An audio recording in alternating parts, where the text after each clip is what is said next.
Now that we're close to the midway point of the postseason, by now we've had time to witness a few unforeseen heroes that have helped carry their teams to victory. Each player on this list was given another chance to find redemption and therefore entered the 2021-2022 season with something to prove. However, despite the fact that their teams decided to give them another shot, many spectators were quick to criticize and make their own judgments regarding each player's fate. In this video, we're going to backtrack in an effort to explain as to why these three players featured were doubted and how they've managed to still succeed deep into the postseason. And with that, here are 3 ideas that were once considered terrible that have drastically paid off.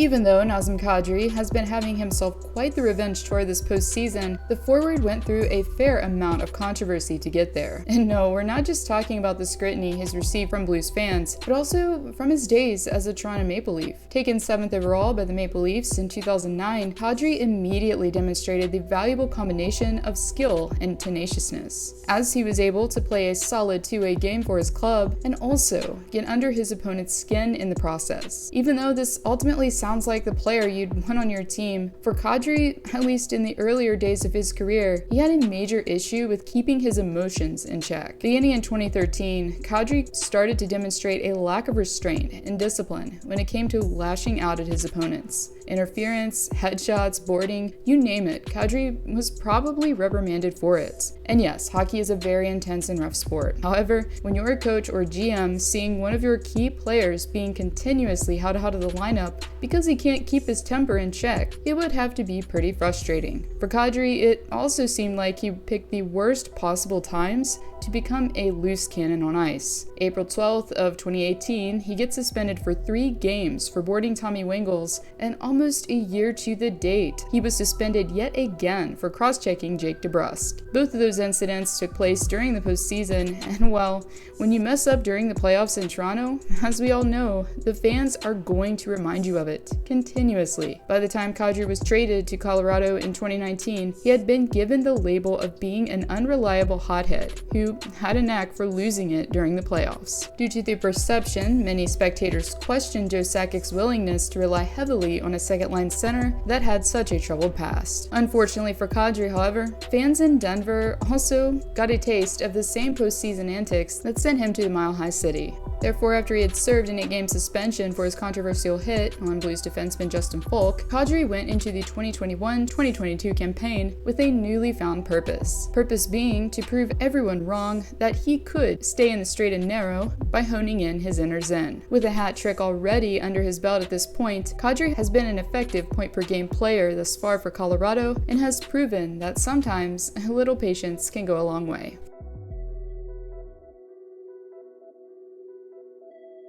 For Tony DeAngelo, you could say that his problems presented themselves on ice and at times off of it. Even when Steve Yzerman decided to draft the defenseman, he knew he was taking a chance, as DeAngelo was suspended multiple times during his days in the OHL for having what we'll call here attitude problems. Meaning that, like Kadri, he had an issue with his temper, but instead of resorting to old-fashioned physical violence, DeAngelo had the habit of saying some pretty explicit verbiage when he was hot. By the time DeAngelo was selected by Tampa 19th overall in 2014, he had been suspended on 3 different occasions. However, according to the Tampa Bay Times, Yzerman demonstrated a belief in DeAngelo that he would mature eventually. He's 18 years old, and he's acted in situations that are unacceptable in society today. We believe he's a good kid, and we're going to give him an opportunity. Kids change, and we expect him to change. We believe he'll change and grow up, Yzerman says. Well, after being sent down to the Lightning's AHL affiliate and becoming a healthy scratch for, quote,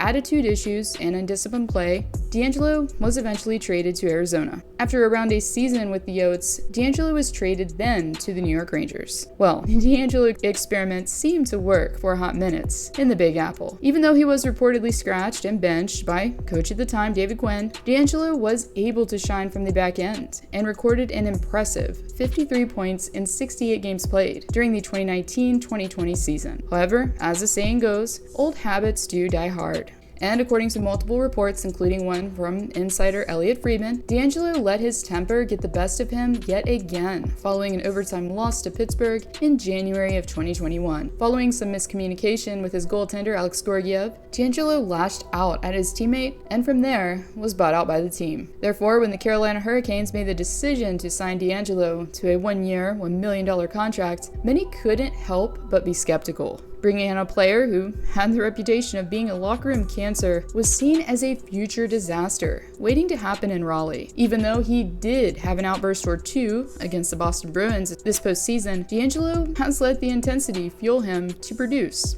offensively. So far this playoffs, D'Angelo has notched 9 points in 13 games played and has the 4th most amongst all defensemen in the postseason. Therefore, even though the choice to recruit D'Angelo initially may have raised an eyebrow or two, the Canes were able to get 51 points out of him in 64 games played last regular season, while severely underpaying him.